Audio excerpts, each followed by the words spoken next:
Hello, everybody. Welcome to Average Guy Opinions. I'm your average guy, John Corelli. Episode 98. There were some deaths this week.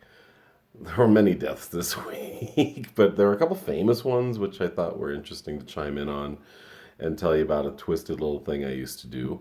We'll get to that in a minute. First death was DMX. Rapper DMX died. He apparently drug overdosed, went into a coma, lasted a few days, and died.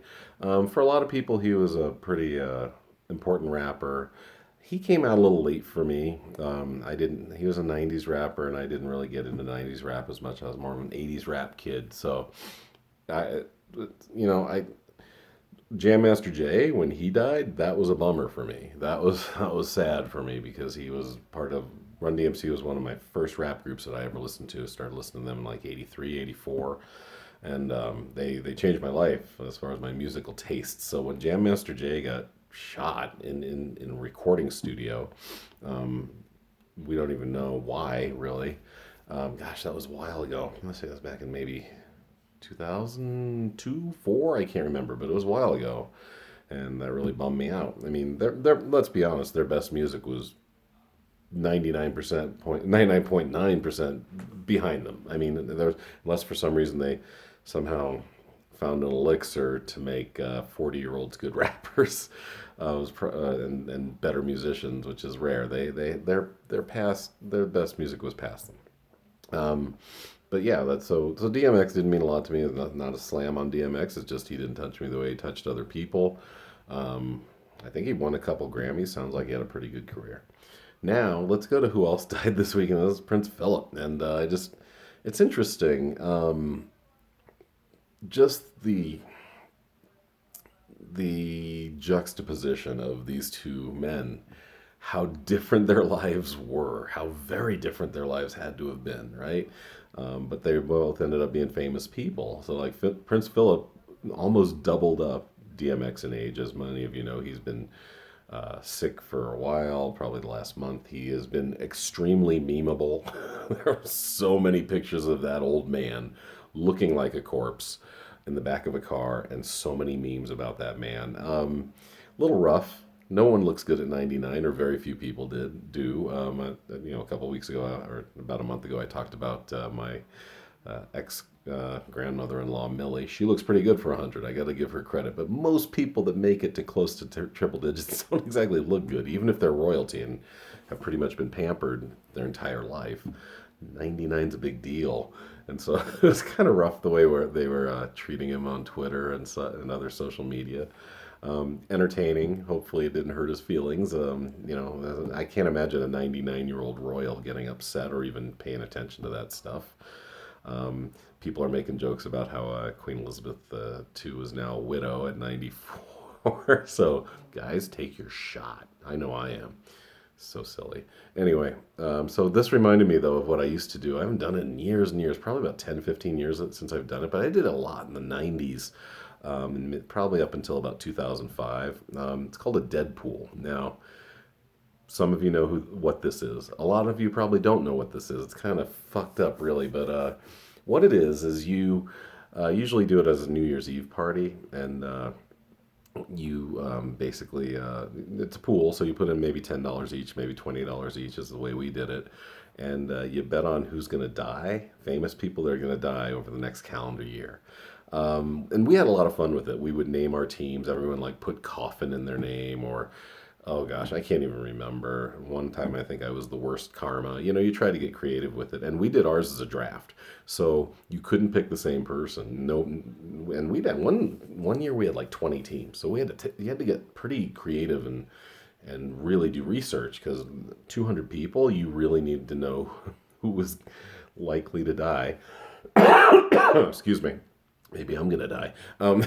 We made we had to amend rules as the years went on. Like one year, this guy just went on the internet and found like the top 20 oldest people on the planet, and they were famous because of their age, and they would make a news wire, because one of the rules was they had to be famous enough to make a news wire, whether it was a UPI, Associated Press, even Reuters. They had to be that level of fame. And so one year a guy won it that way, and so we had to amend the rule. We're not doing that oldest person in the world bullshit. Then another year, somebody also got creative and found people on death row that were going to die, and they will make a news wire. So we called that the Carla Faye Tucker rule.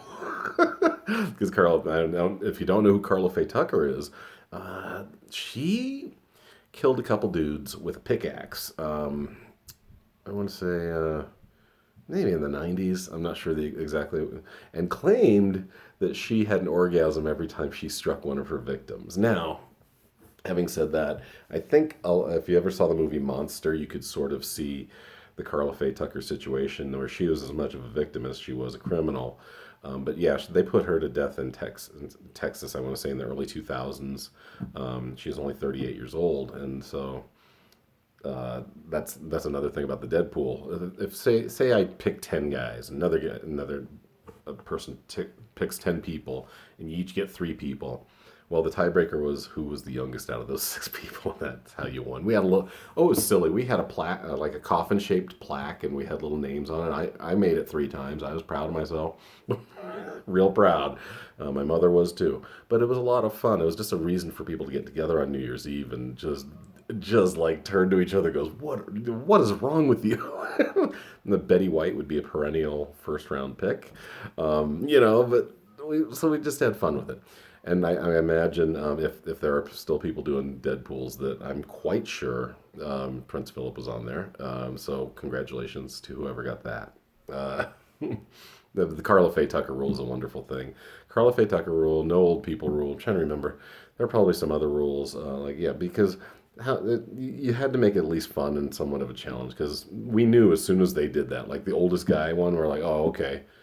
Because he read it off and we're like, who the hell is that? Oh, he's a 117-year-old dude in Uzbekistan. I was like, okay, we know what you're doing. And he won. And he won legitimately because it wasn't a rule yet. So you created the rule. Same with the dude who did the people who are all on death row. A few of them didn't die because sometimes they get pardoned or pushed back. But that was messed up. I was like, come on, man. I won 3 times. People got jealous of me. I did my research. It gets a little dark sometimes. I mean, it's already a dark thing. Nobody wants to die. Nobody wants to suffer. But since we all gotta, maybe we should have some fun with it. But it did get real dark. Like, I had just a personal rule. I would not pick kids because one guy, God, he picked Hunter Kelly, who was Jim Kelly, the quarterback of the Buffalo Bills, was his son. And I don't know, he might still be alive, but he would pick him like a few years in a row because he had some horrible disease that usually kills a kid by the time he's 10. And we're like, dude, you know what? That's a bad karma pick. You keep picking a child to die as your first pick. And, the first time when you told us what it was, there was a dark, morbid humor to it. Like, okay, yeah, that's funny. But then you're picking it every year. That's a little weird, a little creepy. And this is already weird and creepy. I'm going to give you all that. But now it's getting even more creepy that you're picking a child who's not even double digits to die and maybe hinge your hopes of winning the Deadpool. Trying to think of some of my Deadpool highlights. I think back in like 2000, 2001, I won, but I didn't know I had won, and it really pissed the person off who thought she had won. It was a former coworker of mine. And this was kind of cool because we just started talking one time. I had never met her before, and this is before I was on Facebook. Facebook didn't even exist till '04, I think, and I met this woman in 2000, and met her at work and said, "Hey, yeah." I go, "You ever heard of a Deadpool? Because I think that might be fun to do here at work." She's like, "Yes, we can't do it here, but I'm part of one." I go, "Oh, really? Where is it? Was it Denver based?" She's like, "Yeah." And then she started naming people, and I was like, "Holy shit, I'm John Corelli." She's like, "Oh yeah, you won it. You won it last year." It's like, yeah. So that was a weird way to meet her. And then like a couple years later, we were both in the pool again, and she thought she had won it, and I had not checked my list carefully, and we each had 4 corpses. That's what we call them. I know you're going to see this, and you're probably never going to listen to another word I say again because it's pretty messed up. But yeah, we each had 4 corpses, and I had the youngest. I don't even remember who died that year. I picked George Burns the year he died. I think it was 95, 99, something like that. People hated me for that. That's a first round pick. That's your first pick. That's who you go with. You go with George Burns. He's 100. That's what you're going to do. Okay, guys, that was a twisted little thing. Try to have a good life until you die. I hope it's a good one, a healthy one, a long one, a happy one. And if you ever want to play a Deadpool, maybe we can get together. Hit me up in the comments. We can maybe have some fun with this. All right, thanks, you guys. Have a great day, night, or whatever you're having. Bye. Peace.